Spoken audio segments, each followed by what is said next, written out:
We're standing here live. This is the Cardinal Cowboy, and we've got with us TJ Moe and Carl Gettis, both from the Missouri Tigers. What's it like to be a Missouri Tiger, guys? It's an honor, of course. Come out there and play for them. It's really cool. What's it like to be part of a team that's improved so much over the last few years, and you've got some great talent out there? Now you're usually in the top 25 in the country. Yeah, like I said, it's just an honor. It's an honor to be out there representing our home state and our program. Carl, what do you do on defense? What do you like doing as a corner for the Tigers back there to make sure that the opponents aren't scoring points? I mean, as a corner, the main thing we want to do is just we trying to get interception and cause takeaways. We want to score on defense. Well, how many opportunities have you had this year how many tackles, how many picks? I don't know. I've had a number of tackles. I know I've had a couple opportunities on picks. Had a couple missed opportunities. San Diego State, when TJ came and made up for it and scored that touchdown for me, so it's all right. Yeah, exciting game there against San Diego. What's it like playing some of the top teams in the country? Tell us a little bit about what you've got with some of your big games coming up. We play Colorado this next week, so that's going to be it. We start out Big 12 play, so that's going to be good for us. Good opportunity. We just finished our non-conference schedule, and now we're getting ready to play the big boys. So where are you going to go with that? What do you expect here against Colorado? Just expect to fight like we do every week. I mean, if you're a Division I program, you got a lot of good athletes and you got a lot of playmakers. Carl, what do you expect? What do you expect this next game against Colorado? We know Colorado, they're a great team. They're going to come out ready to play. They want to come in and win just like we do in the Big 12. So we're going to have to be on our A game, be prepared to play. What do you guys expect this year? How many wins do you think you're going to come out? Is that something you're allowed to even predict? You like to even talk about? Everybody's talking about you got a decent squad, 8, 10 wins maybe this year? Well, we don't worry about that. We think we're going to win every football game. Like Coach Day actually was the one who always said this to me. He said, you don't have to be the best team in the country. You just got to be the best team in the stadium, and that'll get you the national championship. Good observation. Good clause there. I like that. What do you think, Carl? Well, we're not predicting any wins. Of course, we want to win every game on our schedule, but we just take it one game at a time. You get to looking ahead, then that's when you slip up and you let a team beat you that maybe shouldn't beat you. So I know with the wide receiver, cornerback, kind of different positions, you guys ever go head-to-head?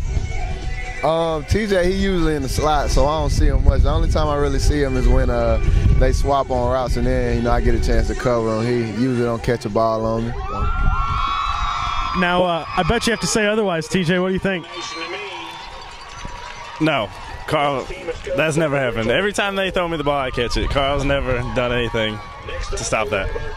What do you guys expect now? The controversy with the Big 12 next year, is that going to change anything for you guys? Who's going to come join the conference possibly? You still got some big names out there. You guys are going to play Texas, Oklahoma still this year.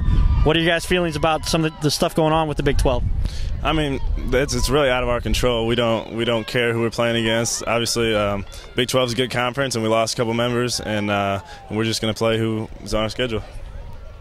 Yeah, for me, I'm a senior now, so I mean, whatever happens. It's really out of my control, so I'm gonna be a fan.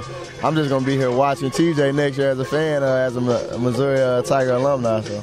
Absolutely. Any prospects for you guys? Talking to some scouts, I'm sure that there's some excitement there going on. We've seen both your guys' names in the highlights a little bit. I'm just a sophomore, so Carl's gonna get some looks this year. I'm worried about playing college football right now. I mean, right now I'm worried about this year, this season. All the NFL and the draft stock and all that. I just worry about that after the season when it comes time. But right now I'm just focused on playing the best of my ability each and every game for the Tigers. What's it like to be coached by Gary Pinkel? It's a lot like he runs a tight program. It's a tight ship. You have to do what you have to do, and what he says goes. And that's how it should be. That's how it was here when I played at Zumwalt West. Coach Day ran the show, ran the program, and you do what he says, and then you'll be successful. What do you guys feel about coming back here to watch the homecoming game at Fort Zumwalt West? It's exciting. I'm glad I can always come back and see some of the younger guys play. I got one of my good buddies on the team now right here, so I'm glad I can come back and see them play. I love being around this atmosphere, high school where I graduated from. And for you, TJ?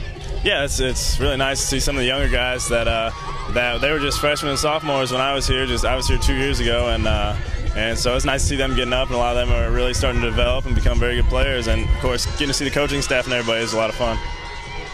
Now I noticed when TJ had that catch against San Diego State, I noticed somebody running down the sideline. His biggest fan. Who was that? That was me. I was TJ's biggest fan during San Diego State.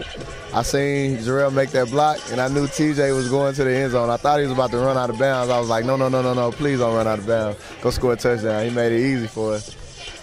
Now, what was going through your head on that play when you saw Darrell made that block for you? Well, it was a 2-minute drill, so we just catch the ball and get out of bounds most of the time because I think there was only a minute 3 left in the clock when the play started. So I was just running a 6-yard out, and the safety was overplaying it a little bit, so I just hit the brakes and then hit the jets. And Jarrell came in and made a couple guys run into each other. He blocked one to the other, and they both fell. And I was still thinking about stepping out of bounds right there because I thought he was getting pushed out, but I just kept it in and ran for the end zone. Now, with that play, you were number 3 on SportsCenter's top plays. I told these guys I would bring it up beforehand. But, Carl, how do you feel about your pick against Illinois only being number 5? Honestly, I was just honored that I could even be on, SportsCenter top 10 because that's always like a dream as a little kid. It's like, think about being on the top 10. That's something I never imagined.